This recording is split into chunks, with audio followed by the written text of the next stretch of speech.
All right, well, hello everyone. Welcome to Strategies for Success in Turbulent Economic Times. How are we all?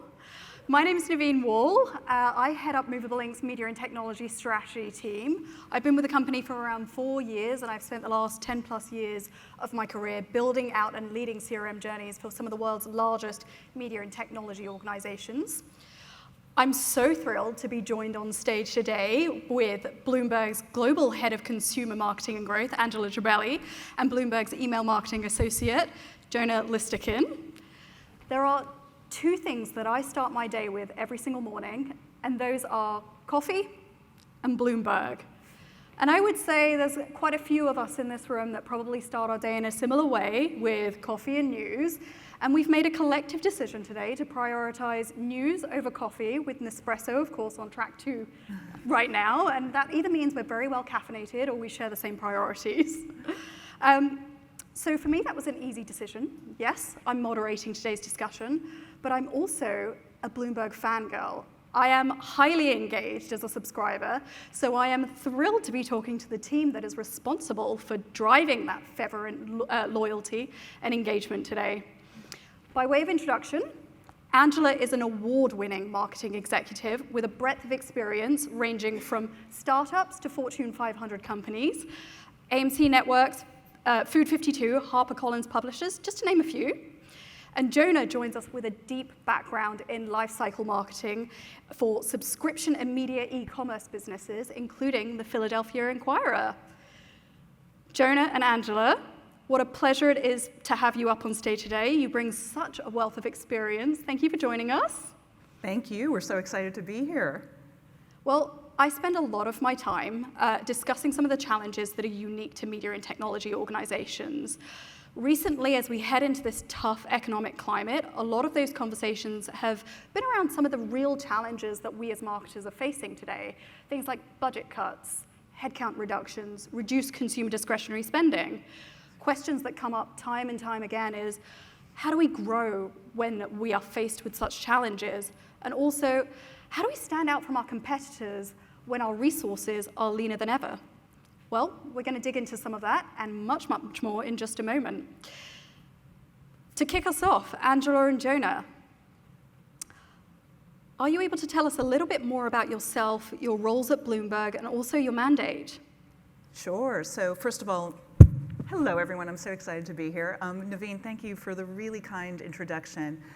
In terms of my own background, most of my career has really focused on the media space, generally working on heading up initiatives in organizations that were either being disrupted by large-scale commercial or commercial shifts in general, like self-publishing in the book space or streaming services and television from my time at AMC Networks, or actually being part of the disruptors themselves, startups like Food 52 that were really changing how media and commerce companies worked.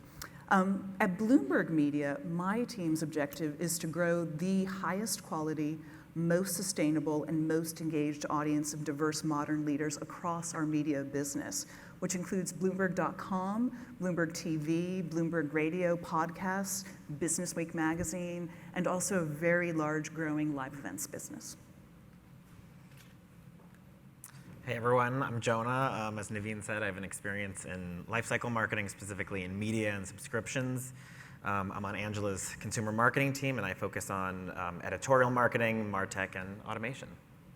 Fantastic, thank you.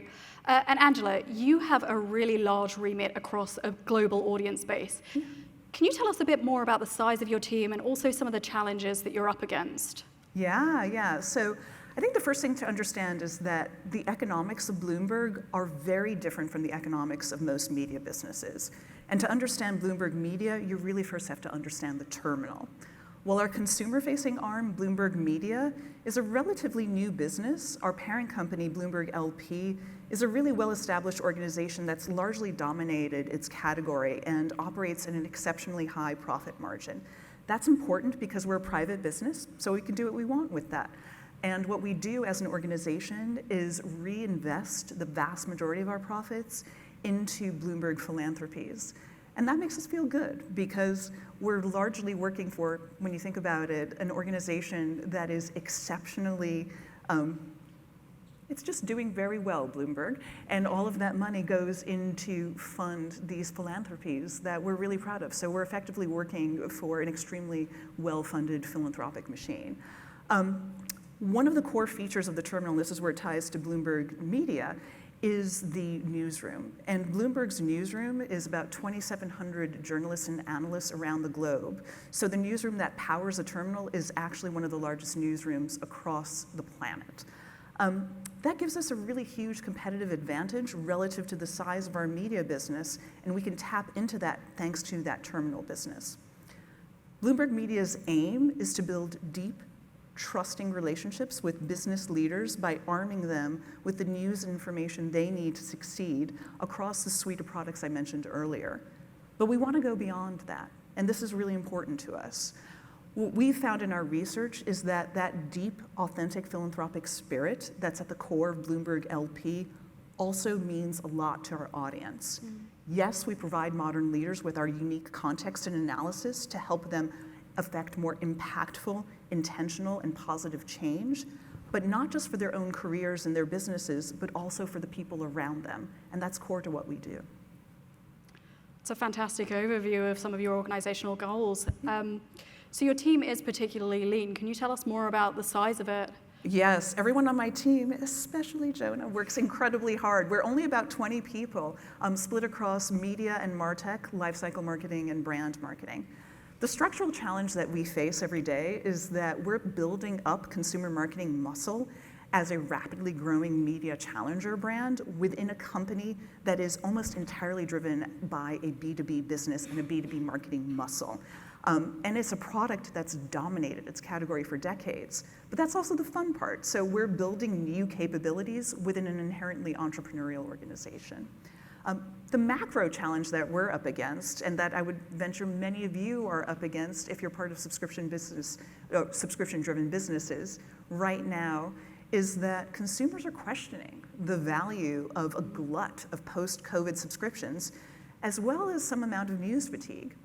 Having said that, what we absolutely believe in is that our product delivers. And it has to, right? Because the news that we produce literally moves markets. So it has to be flawless, it has to be tight, and it has to work well. And it's consistently the best source of, we believe, business and financial news in general. So you started touching on something that is really important there, and I want to take a second just to kind of double click into it. I want to take a moment just to kind of set the scene of the macroeconomic view that, and the state of the industry that we're in right now.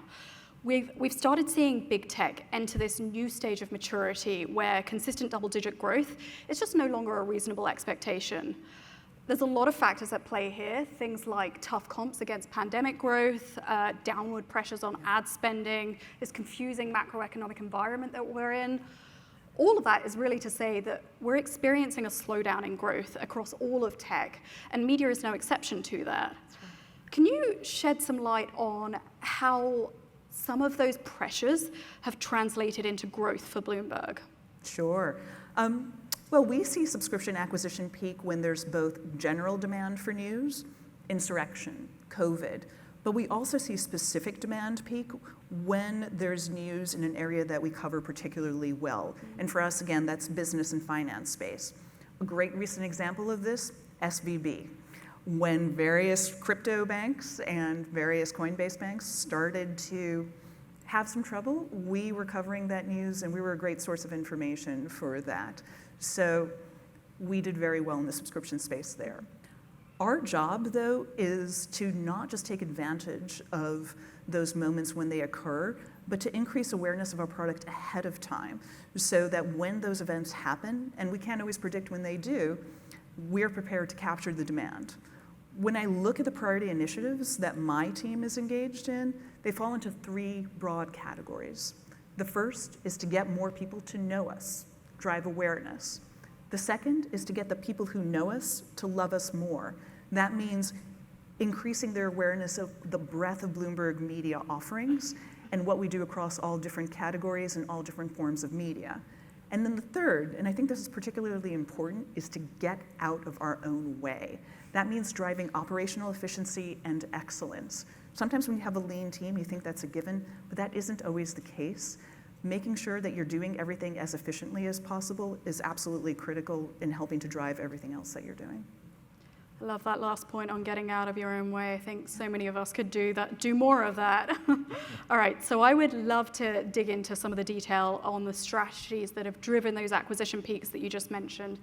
Jonah, can you tell us more about some of the strategies that you've been employing that have been really effective in driving some of that growth? Sure. So looking a bit closer at the campaign execution level, we've identified a few methods that have really helped us grow and improve our KPIs. The first one speaks to something that Angela mentioned, which is about driving relationships with our users. We found that making the news more human has really been a successful tactic. So here's an example of an email that we sent out in February, and it leverages our How to Invest $10,000 article. We wanted to bring the content even closer to our users, so we had our personal finance reporter write this custom intro speaking directly to our readers, remembering at the end of the email, there's a person there. We also included her headshot and a link to follow her, really trying to bring this personalization out. We also accompanied this with a tout for our wealth newsletter and scraped articles from Movable Inc. from our wealth vertical. So whenever users get this email, they get the latest articles from our wealth section. That's fantastic, and I love these category web scrapes, especially if you're sending out recurring newsletters like this. It's just such an efficient way to make sure your customers are always seeing the latest content, particularly when you can automate it with your very lean team, which is great. Yes, we need automation and a lean team. Our next tactic has been pairing our engagement efforts with a really robust promotional calendar and remembering that price is not the only lever. So we have this promotion here, and we paired this with investing-themed content. It was one of our best to date, and it was themed around investing in the future. So we wanted to highlight some of our winning content in the email itself. And you can see this old email here, which doesn't really include much of our content, and this newer email here, which shows the array of Bloomberg content. So we really wanted to bridge those two together. We also featured this personalized countdown timer, which featured the user's first name. And altogether, these tactics together drove conversions by connecting that essential content to the value of a subscription.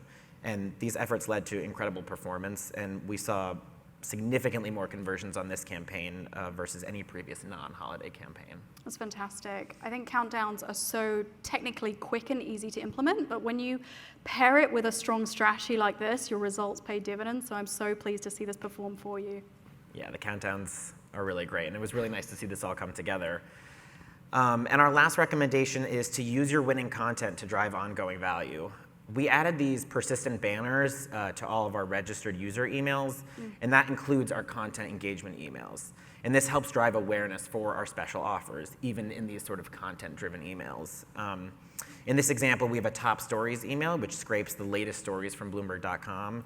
And it leverages Movable Inc.'s API capability, and it pulls in from our proprietary most popular stories algorithm.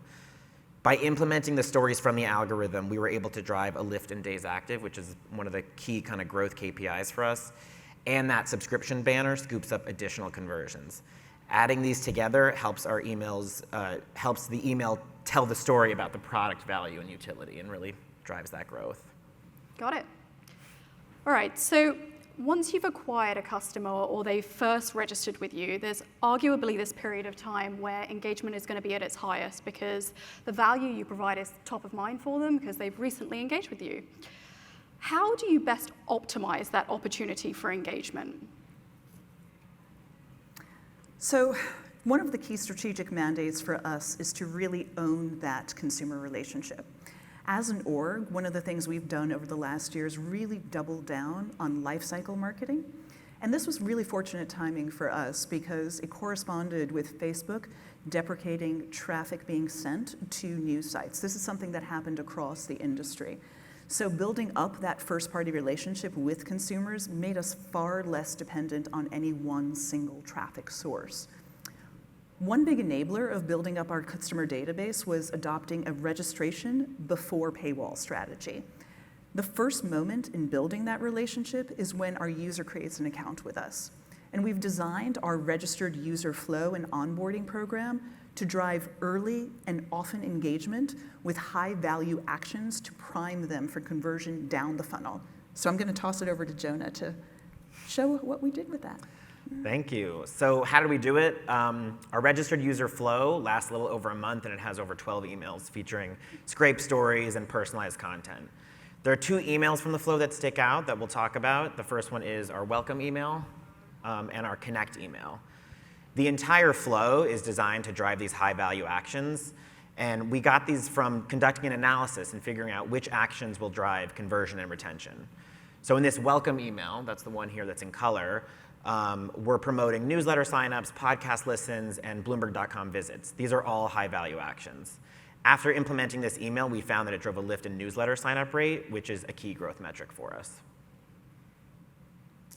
This next email, which is our connect email, asks users to submit additional first-party data. We use job title, industry, and seniority to drive personalization, but not everyone submits these data points immediately, so we have to kind of prod them a little bit. So we use Movable Inc.'s bar chart app to create this profile completion wheel, which compels users to complete their profile. This email drove a significant lift to submission rate for all 3 data points, and by collecting this data, we can learn even more and drive more personalization. Driving these high-value actions and collecting this first-party data have been really key tactics for us, and we've found success with both. That's awesome. Those profile completion wheels, just as an engaged customer, it's just such an easy way to digest the value I could be getting out of Bloomberg if I was to hand over that critical first-party data. I love that example. And they're fun. Yeah, they are. All right. So one of the core reasons that subscription services are so attractive is partly down to their design. They're non-committal, which means that you can easily subscribe or unsubscribe at any given moment. That does mean that, unfortunately, subscription services are vulnerable to high churn rates, because, especially as we head into a recession. Angela, you started to touch on this already. Customers are questioning what they're spending their money on. They're reducing their discretionary spend. How are you currently thinking about churn mitigation? Yeah, so this is another way in which, candidly, we're super lucky to be a subsidiary of Bloomberg LP, because we can leverage our parent company's deep BI and analytics firepower. So we performed this really extensive retention analysis that identified the consumer behaviors that are correlated to retention and quantified how meaningful that correlation is to keeping somebody as a subscriber. These were behaviors like signing up for a certain number of newsletters, or downloading the app, or consuming content in particular verticals. We then integrated those high-value actions into the reg and onboarding sequences that Jonah referenced, as well as our engagement communications. The other way we're thinking about churn mitigation goes back to the notion of getting the people who know us to love us more.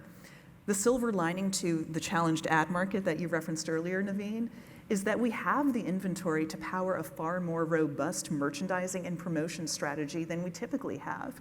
And as it happens, so do some of the partners that we are working with. So we're making consumers who are already on our properties, people who are already in our tent, much more aware of everything else that we offer, including the things we know are driving that retention.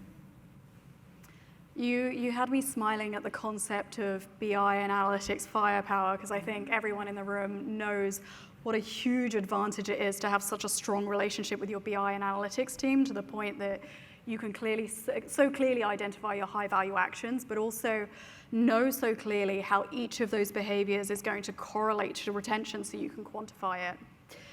All right, we've covered a lot today. Yeah. If you could leave our audience with your top 3 takeaways from our discussion, what would they be? Yeah, so I would say, in the spirit of recession-proof marketing, 3 things. First, own and nurture that consumer relationship. Certainly partner closely with the outlets that are driving traffic to you, but don't become wholly dependent on any one of them. If anyone out there has been doing this for some amount of time, we've all seen this. Whole generations of businesses go down because they became too dependent on any one source of traffic. Own that customer relationship, take advantage of those sources, but don't become entirely dependent on any one. The second is use these down cycles to be your own best customer. Squeeze all the value you can out of merchandising and promotion opportunities within your own network, but also know that many of your strategic partners are probably in the same boat, so take advantage of whatever inventory they may have available to you as well. And most of all, don't let price be your only lever. That is absolutely a race to the bottom. If lowering pricing is the only lever you have to bring in more customers, you need to find some more levers. Well, those are some fantastic takeaways to leave us with. Angela and Jonah, thank you so much for joining us today and sharing your terrific insights on stage today. I'm sure I speak for everyone when I say we look forward to continuing the discussion throughout the afternoon. To our audience, let's give it up for Angela and Jonah. Thank you so much.